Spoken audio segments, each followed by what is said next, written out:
اور پھر ایک مقام پہ قرآن کی اور اپنے علم کا اظہار یوں کر رہے ہیں علی، تو فرماتے ہیں لوگوں اگر میں سورہ فاتحہ کی صرف تفسیر لکھنے بیٹھ جاؤں، کس کی تفسیر؟ پورے قرآن کی نہیں، صرف سورہ فاتحہ کی، وہ تو بہت سارے مشاغل ہیں، مجھے تو خلفاء کو مشورے بھی دینے ہوتے ہیں، مجھے تو جنگیں بھی لڑنی ہوتی ہیں، مجھے تو عدالت بھی سجانی ہوتی ہے، مجھے تو اصلاح کا بھی کام کرنا ہوتا ہے، بے شمار مشاغل ہے میرے، اگر ان مشاغل سے میں فری ہو جاؤں، فارغ ہو جاؤں اور صرف قرآن کی تفسیر لکھنے بیٹھ جاؤں، صرف اسی کام میں مصروف ہو جاؤں اور سورہ فاتحہ کی تفسیر لکھوں تو 70 اونٹوں کو میں کتابوں سے بھر دوں، صرف سورہ فاتحہ کی تفسیر۔ تو حیرانی نہیں کہ بھئی اگر سورہ فاتحہ کی تفسیر 70 اونٹوں سے بھر دے، کیوں بھر سکتے ہیں؟ آئیے ام المومنین سے سنیے، نبی کی زوجہ سے سنیے، مسلمانوں کی ماں سے سنیے۔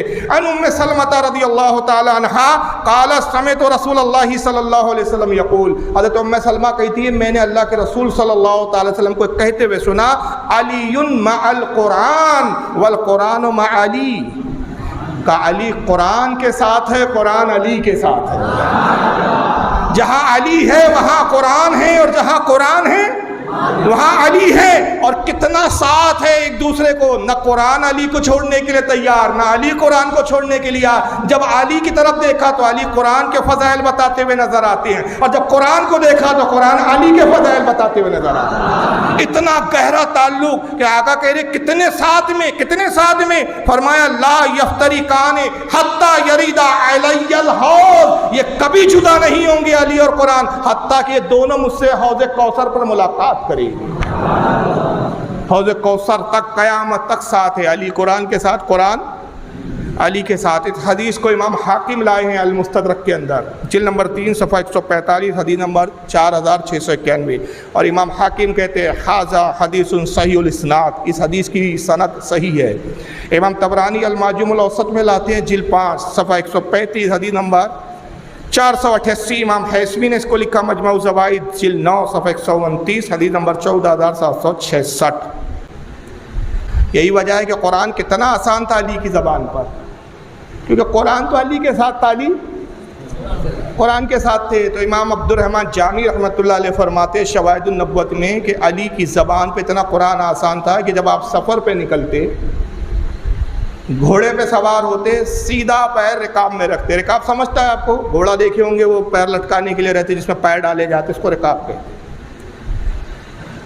زین ہوتی ہے، زین سے وہ لگا ہوا رکاب ہوتی ہے۔ پہلا پیر آپ سیدھا پیر گھوڑے کی رکاب میں ڈالتے، پھر آپ اچھل کے ایسا بیٹھتے، دوسرا پیر رکاب میں ڈالتے۔ کتنی دیر لگتی ہے آپ تصور کیجئے، یہ پیر ڈالا، اب آج کل گھوڑا نہیں ہے تو آپ اپنی گاڑی کا تصور کر لیجئے۔ بائک پہ آپ بیٹھ رہے ہیں، ایک پیر زمین پر ہے، دوسرا پیر آپ نے پہلا پیر زمین پہ رکھا، پھر ایسا اچھلے، پیر بائک کی سیٹ پہ بیٹھے، دوسرا پیر بھی زمین پہ آپ نے ایسا ٹکا دیا۔ دونوں کے درمیان میں کتنا وقفہ لگا بھائی؟ سیکنڈوں کا ٹائم ہے۔ عبد الرحمن جامی رحمۃ اللہ کہتے ہیں کہ علی کی کرامت تھی، مولا کائنات کی زبان پہ قرآن کتنا آسان تھا۔ ایک پیر رکاب میں رکھتے تو قرآن شروع کرتے، اور جب دوسرا پیر رکاب میں ڈالتے اس درمیان میں پورا قرآن ختم کر دیتے۔ کتنے سیکنڈ میں قرآن ختم ہو رہا ہے؟ سیکنڈوں۔ مگر کیا یہ بات آپ کو ہضم ہو رہی ہے؟ آپ سننی ہے اس لیے ہضم کر رہے ہو، وہابی تھوڑی کریں گا۔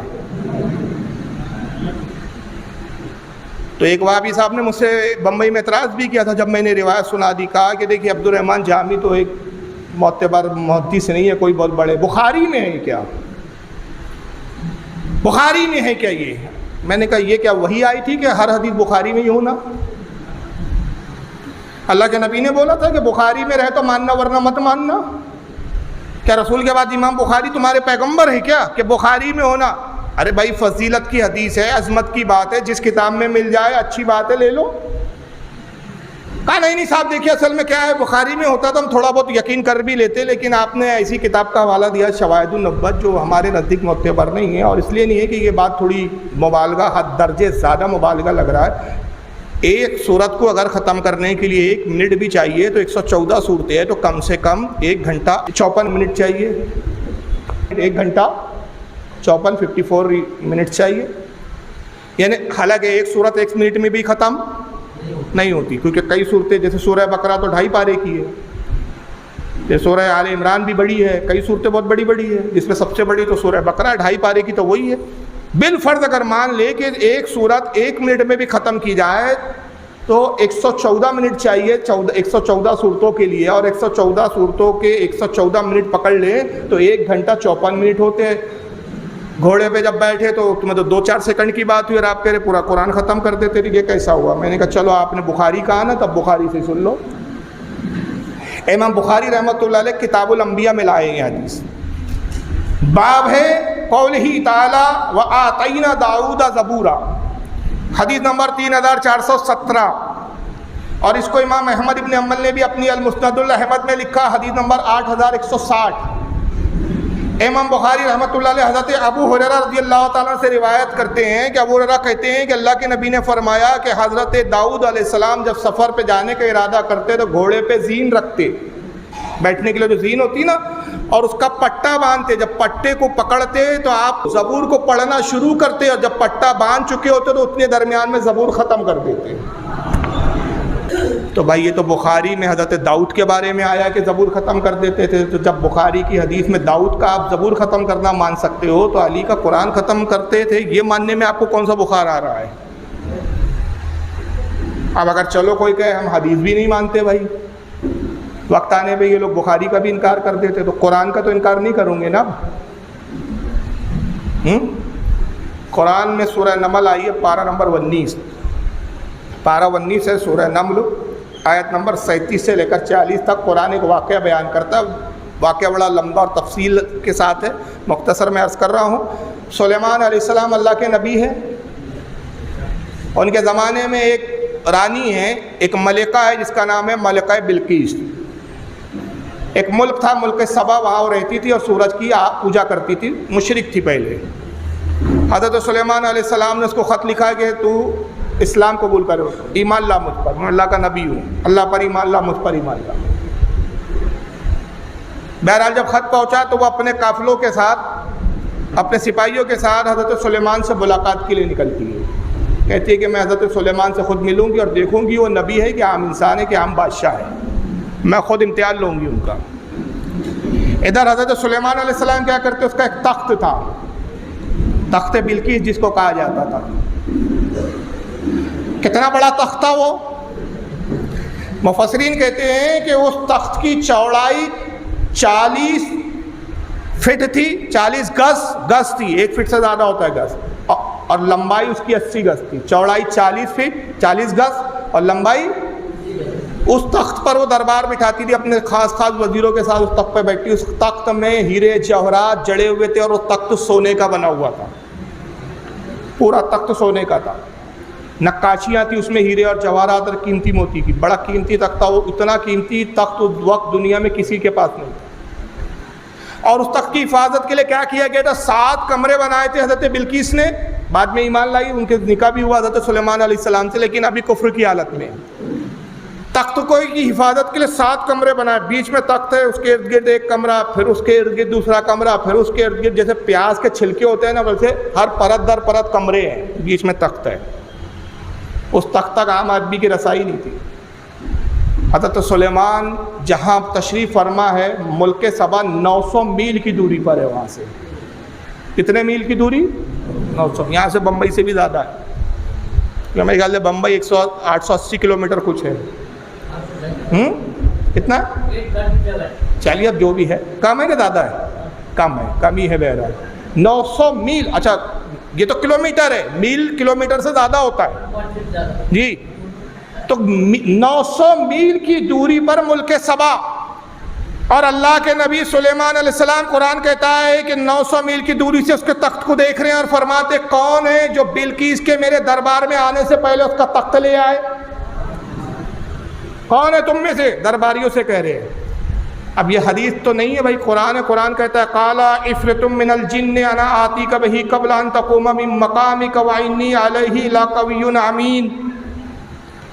اللہ فرماتا ہے کہ بڑا جن کھڑا ہوا اور اس نے کہا کہ اے سلیمان وہ تخت میں لے کر آتا ہوں، اور کتنی دیر میں لاؤں گا؟ آپ کے دربار برخاست ہونے سے پہلے۔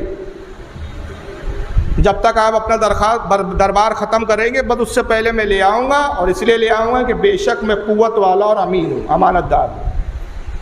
کتنے دیر کا دربار تھا سلیمان علیہ السلام کا؟ صبح دربار شروع ہوتا اور دوپہر میں ظہر کے وقت ختم ہو جاتا۔ کتنے گھنٹے کا دربار تھا؟ 7 بجے دربار شروع ہوا، 12:30 بجے ختم ہو گیا، 12 بجے ختم ہو گیا، 4 گھنٹے کا دربار، یعنی 4 گھنٹے کے اندر وہ جاؤں گا بھی اور جا کے وہ تخت لے بھی آؤں گا۔ قرآن کہتا ہے کہ وہ جن کھڑا ہوا اور اس نے کہا کہ کتنی دیر میں لے آؤں گا؟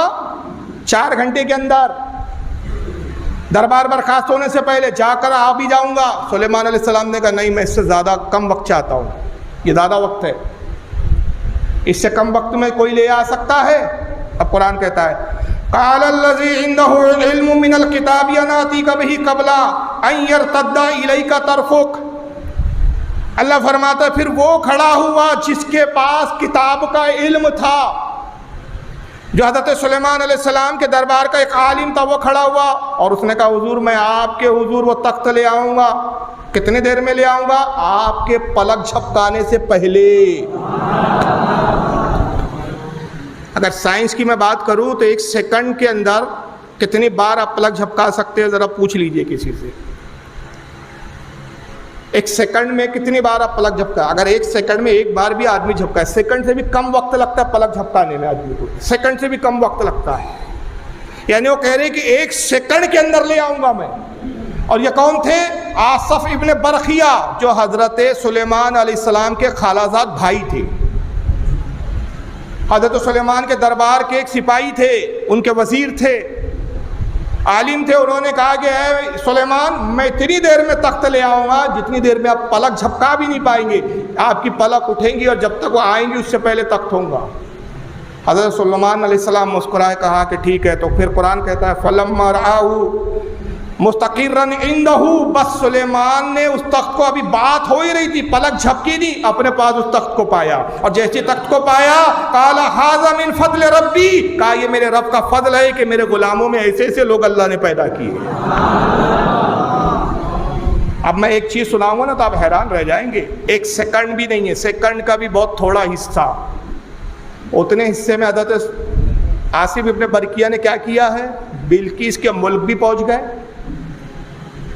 تخت تک بھی پہنچے، تخت تو 7 گھروں کے کمروں میں رکھا ہوا ہے، تخت کو اٹھا کے بھی لے آئے۔ میرے بھائی اگر وہ گیٹ پر ایک شخص کھڑا ہو نا اور میں اس سے کہوں گا ایک گلاس پانی لاؤ، تو یہاں تک آنے میں کتنا وقت لگ جائے گا؟ دوڑ کے بھی آئے نا، بھاگتے ہوئے بھی آئے، تو تصور کر لو کتنا وقت لگے گا، پانی بھی گر جائے گا۔